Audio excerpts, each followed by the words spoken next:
What's happening, people? It's the homie Smitster 400, one half of Straight Off the Ave. Shout out to my co-host, Mr. Dubbins, and this is Smitster Reacts. If you made it this far, go ahead, give us a like and subscribe. New content every day, you feel me? And shout out to the subscribers, man. We appreciate y'all over here. Now, what I'm finna react to is the homie Benzino speaking on the incident where Paul Pierce got poked up in Boston. So for those who don't know, Benzino is a native of Boston.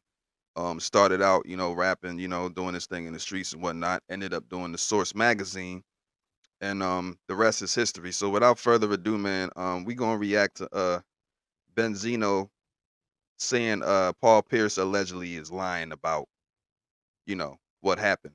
So let's get to it, man. Let's get to it. If you don't mind me asking, tell me about that situation where Paul Pierce, he got stabbed at a nightclub in Boston. Um, Boston was a city that was, ganged out in the 80s and 90s, right? Late 80s, early 90s. Like, the thing with Boston is that it's such a small area that if you got beef with somebody, you're going to find them. So if you having gangs in that type of environment is worse than having gangs where your shit is spread out miles and miles and miles. I came up with an idea. At that point, I was pretty successful in the hood with hip hop, in the hood in Boston, and rap and doing my thing. Source had really taken off yet, but I had a real good reputation out there in the street, and I was getting money. We had put out some music, and I came up with the idea like, look, there's a way that I can give back to the hood, all the hoods, without people being mad. Because I know if I would just go and grab one rap group out of one project, then everybody else would be upset. So I said, you know what, I'll go grab one or two, because everybody's rapping at this time. Boston's are separated by projects and blocks. I said, I'm gonna go grab a group or a solo artist out of each project and block and call them the Wise Guys. I had already called our group the Made Men, call them the Wise Guys and put them all together. And, some of this murder could stop. We could start doing hip hop shows, because you really couldn't do shows in Boston because everybody would fight and everybody be scared, So I said, well, let me just, this will be a way we can calm the violence down. You know what I'm saying? We start doing more shows and And I ended up putting guys together that had been killing each other for almost 20 years. Generational projects like Academy Homes in Orchard Park. It worked. One year, our murder rate was like 120. The next year, it was like 30. And they called it the Boston Miracle. And then Boston got a bunch of money from Washington, D.C. Bill Clinton came down. I gotta say, yo, that's super dope that he put something together that, helped calm down whatever was going on at that particular time, man. Let's get it. I never got the credit. Long story short, I got him got the Wise Guys a deal on Def Jam. Now these guys are the, these are the worst of the worst when it comes to the city. When I say that, not in a bad way, because I'm a part of that, but how Boston looked at these guys. Gangbangers, drug dealers. I mean, that was it. That's all we did. And hip hop.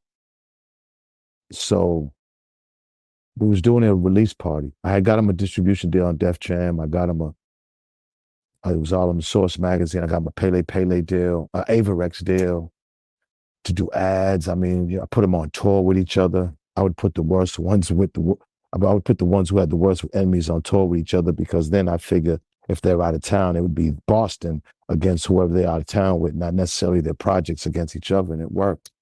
Some of these guys are still friends to this day. Like, that shit would have never happened.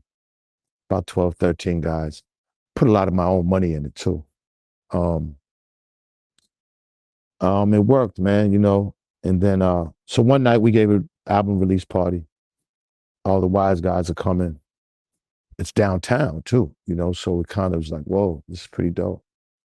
You know what I'm saying? Because that was rare.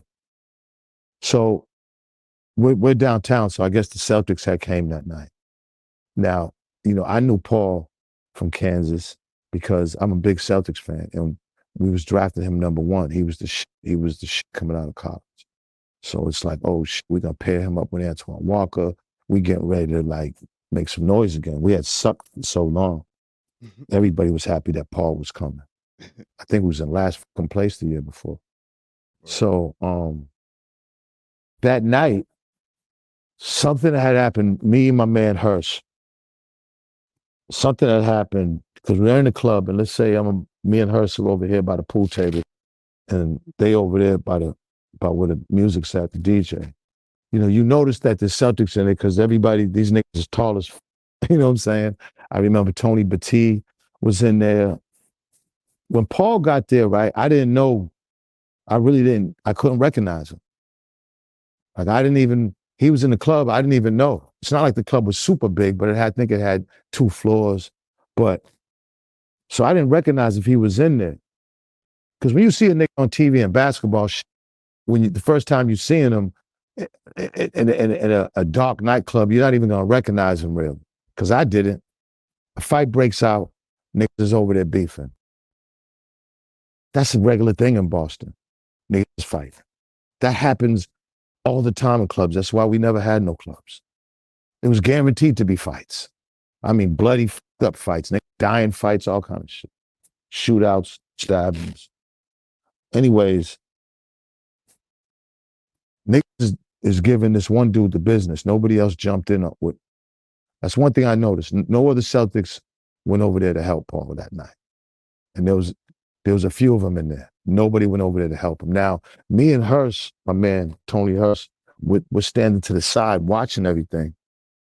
And we seeing, the whole situation. And we're just like, damn, look at this. If I'd known that was Paul, I would have went over there. Because I seen niggas, it was, he was the only one. But it happened so regularly. But if I knew it was Paul Pierce, the #1 draft pick of the Celtics, I would have went over there and stopped that. When Paul was laid out, the lights came on, everybody's rushing to get the fuck out of there. I'm running downstairs to my car. I'm walking fast in the parking lot. And I think Tony Battie and his brother was like, yeah, it was Made Man Benzino. He's right next to me saying my name. So I jump in the whip. Come to find out, people are talking. Paul was getting real aggressive with, one of the wise guy's girls. And he told him to chill. Hold up. I believe that off the simple fact that if you've ever seen Paul Pierce lit around females, come on now, we done seen the clips. And if you didn't see the clips, you need to look them up. Like, Paul be going, and a younger Paul Pierce, yeah, I can imagine he was talking reckless to somebody chick and they was not feeling that shit. Let's continue. And I guess Paul didn't chill. And he was being real aggressive with his girl. The rest is history. Man. Now, what you mean by aggressive? Like trying to holler at her. Trying to just, what I'm saying? After somebody like, yo, that's my girl or whatever. And then, words fly. It happens so much. Everybody by me talking this can see this. This happens all the time. You have your girl with you, some nigga getting yo, homie, she's with me. You're supposed to only take one time. The rule is you're supposed to take one time. And if you didn't know, that's your time to chill. If you still saying something after that, then niggas died from that shit. It is what it is. Like graveyards, jails are full of niggas over shit like that. So this ain't nothing new. I ended up rushing back to New York because I knew this shit was getting ready to hit the fan. This was all up, every news, every world news. I mean, this was crazy, because he got stabbed up pretty bad. Now, my lawyer said that they went in there, the gang task force with the picture book, and they kept, Paul was on his bed. He just lived, like an inch away from his lung, heart, something, or his lung, something. But he got fucked up. And they kept pointing at my picture, and they wanted him to say it was me. They kept telling him to do it. Kept telling him. In his bed. He didn't pick me, but he picked. Remember I told you my man next to me? The whole time when all this happened? Picked him. He was nowhere near when that shit Mm. was going on. We're watching, looking at each other, shaking our head like, look at this. Because again, it's supposed to be the Wise Guys record release party. We're watching shit go down. So I had to get a lawyer. So we had to come back. You know, we got stopped at the airport, put in cuffs. Hearst ended up getting locked up. We had to bail him out. I had to pay for a lawyer. Took it to trial. God willing, thank God he didn't get locked up. Mm. They found him not guilty. But Roscoe and Trev, Roscoe got like 20 years, and Trev got it a bunch of time. Damn. And you know, Paul Pierce picked him out. You know, he said those are the ones who stabbed and punched him. Wow. Mm-hmm. Wow. So he Yeah. told and everything. He told. Now my thing is this, right? You know, I've told the story before without saying that Paul told, because I want to. But my guys did years behind that shit. When I see Paul do the Steven Jackson and Matt Barnes interview, I thought he was real kind of, I thought he was too loose with it, with his answers. Mm. You know, this guy's still sitting in jail for that shit right now. And, you know, for you to be, he should have manned up to his actions, because not only that's telling the truth, and that's some real nigga shit, but also you're going to help these other young guys out there who are in different cities on how they act and their behavior. You got to let them know, don't do the shit that I did. Be aggressive in some other city's girl with a real nigga's chick. Like, don't be he needs to tell that, because he almost died from that, and my guys got a lot of time from that. So to me, if he's the truth, then he needs to tell the truth on what happened that night. It got swept under the rug. I watched how a city cried for a black man and loved the black man. I watched a racist ass city feel so bad for Paul Pierce, but hated the fuck out of me. Who told Jadakiss to tell them probably same police that they should have killed me. That's the difference. If you go swing a ball and bounce a ball and dunk a ball for Boston, they love you as a black man. But you in the streets just trying to hustle to get by, they fucking despise you as a black man. Yeah, that's crazy, man. So he was trying to holler at another dude chick, and that's why he got stabbed. Yeah. That pretty much was why. I mean, nobody just, again, it was a place where it was a night of celebration, so niggas wasn't on that shit. You know, Paul just got too aggressive. You know, Paul's from Inglewood. I've heard stories about Paul. Now, I've met Paul a couple of times. Not like he was a bad guy or whatever, but you know, these guys that I love, those are my guys, and I love them guys. And it was unfortunate. It was fucked up. Yeah, man. If he initiated some, like you pushing a man's buttons when you trying to like holler at his chick. Like we done seen it. I mean, me personally, I've seen it before. So, you know what I mean? And even like there's been times where like I've personally stepped in for my homies who may be a little too intoxicated in the spot and they ain't even peeping what's going on, you feel me? And a homie try to slide behind them and be like, yo, yo, yo, like whatever. And then I pop in like, hey bro, like chill. That's my man's piece. Like, you feel me? And then, most people respect that. But he said Paul was like too aggressive, and you already know how that goes. So yeah, and for his own image, he not finna say that because he trying to protect his image. You feel me? Crazy, man.